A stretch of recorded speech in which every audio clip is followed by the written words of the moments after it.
Oi, gente, tudo bem? Eu sou Helenice Prim e vamos continuar a leitura de O Kybalion.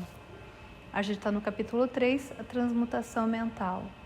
E a frase é: a mente, tão bem como os metais e os elementos, pode ser transmutada do estado em estado, de grau em grau, de condição em condição, de polo em polo, de vibração em vibração. A verdadeira transmutação hermética é uma arte mental. Como dissemos, os hermetistas eram os antigos alquimistas, astrólogos e psicologistas, tendo sido Hermes o fundador destas escolas de pensamento. Da astrologia nasceu a moderna astronomia, da alquimia nasceu a moderna química, da psicologia mística nasceu a moderna psicologia das escolas. Mas não se pode supor que os antigos ignoravam aquilo que as escolas modernas pretendem ser sua propriedade exclusiva e especial. As memórias gravadas nas pedras do Antigo Egito mostram claramente que os antigos tinham um grande conhecimento de astronomia, a verdadeira construção das pirâmides, representando a relação entre o seu desenho e o estudo da ciência astronômica. Não ignoravam a química porque os fragmentos dos antigos escritos mostram que eles conheciam as propriedades químicas das coisas. Com efeito, as antigas teorias relativas à física vão sendo vagarosamente verificadas pelas últimas descobertas da ciência moderna, principalmente as que se referem à constituição da matéria. Não se deve crer que eles ignoravam as chamadas descobertas modernas em psicologia. Pelo contrário, os egípcios eram especialmente versados na ciência da psicologia, particularmente nos ramos que as modernas escolas ignoram, que, não obstante, têm sido encobertos sob o nome da ciência psíquica, que é a confusão dos psicólogos da atualidade, fazendo-lhes com repugnância admitir que afinal pode haver alguma coisa nela. A verdade é que, sob a química material, a astronomia e a psicologia, que é a psicologia na sua fase de ação do pensamento, os antigos possuíam um conhecimento de astronomia transcendente, chamada astrologia, da química transcendente, chamada alquimia, da psicologia transcendente, chamada psicologia mística. Possuíam um conhecimento interno como conhecimento externo, sendo o último único possuído pelos cientistas modernos. Entre os muitos ramos secretos de conhecimento possuídos pelos hermetistas, estava o conhecimento sob o nome da transmutação mental, que forma a exposição material dessa lição. Transmutação é um termo usualmente empregado para designar a antiga arte de transmutação dos metais, particularmente dos metais impuros em ouro. A palavra transmutar significa mudar de uma natureza, forma ou substância em outra, transformar, Webster. E da mesma forma, transmutação mental significa a arte de transformar e de mudar os estados, as formas e as condições mentais em outras. Assim podeis ver que a transmutação mental é a arte da química mental, ou, se quiserdes, uma forma da psicologia mística prática.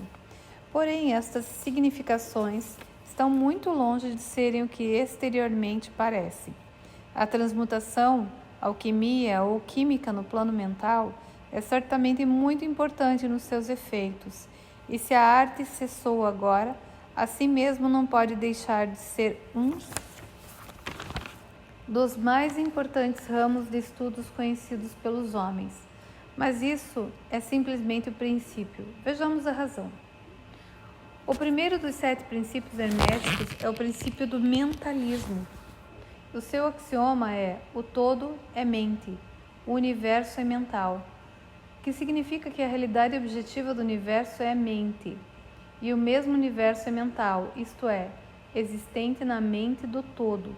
Estudaremos este princípio nas seguintes lições, mas deixa-nos examinar o efeito do princípio se for considerado como verdade.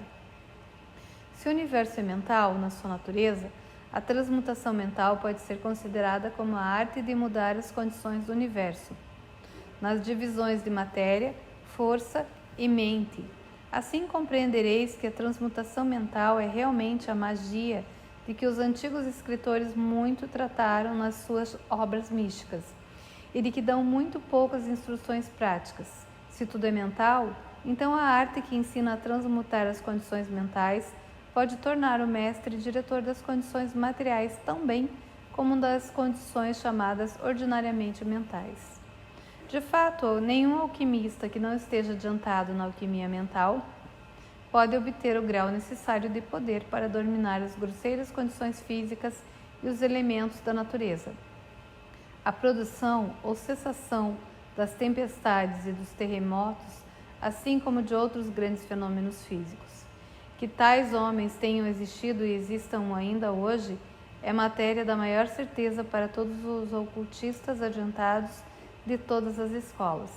Que existem mestres e que eles têm esses poderes, os melhores instrutores asseguram-no aos seus discípulos, tendo experiências que os justificam nestas opiniões e declarações. Esses mestres não exibem em público seus poderes, mas procuram o afastamento do tumulto dos homens, com o fim de abrir melhor o seu caminho na senda do conhecimento.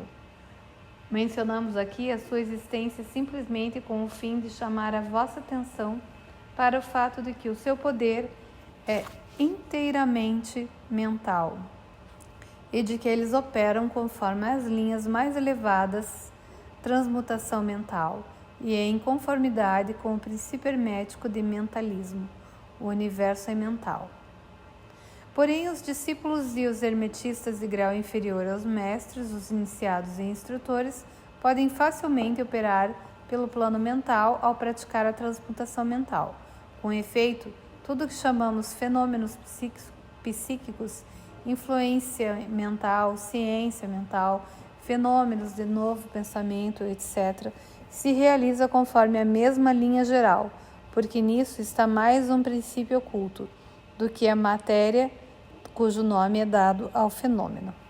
O discípulo, que é praticante da transmutação mental, opera no plano mental, transmutando as condições mentais e os estados, etc., em outros, de acordo com diversas fórmulas mais ou menos eficazes.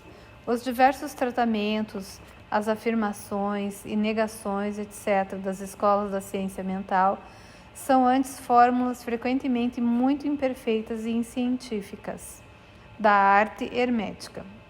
A maioria dos praticantes modernos são muito ignorantes em comparação com os antigos mestres, pois eles carecem do conhecimento fundamental sobre que é baseada a operação.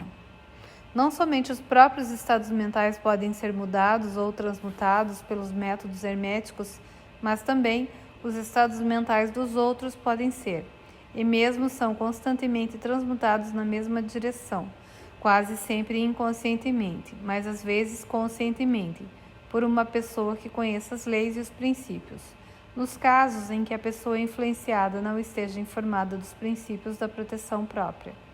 E ainda mais, como sabem diversos discípulos e praticantes da moderna ciência mental, toda a condição material que depende das mentes dos outros pode ser mudada ou transmutada de acordo com o desejo, a vontade e os tratamentos reais da pessoa que deseja mudar as condições da vida. Na atualidade, o público está informado geralmente dessas coisas, que não julgamos necessário mencioná-las por extenso, porque o nosso propósito a este respeito é simplesmente mostrar a arte e o princípio hermético de polaridade. Nesse livro, procuramos estabelecer os princípios básicos da transmutação mental, para que todos os que leem possam compreender os princípios secundários e possuir então a chave mestra que abrirá as diversas portas do princípio hermético de polaridade. Vamos fazer agora uma consideração sobre o primeiro dos 7 princípios herméticos, o princípio do mentalismo, que afirma a verdade que o todo é mente, o universo é mental, conforme as palavras do Kaivalya.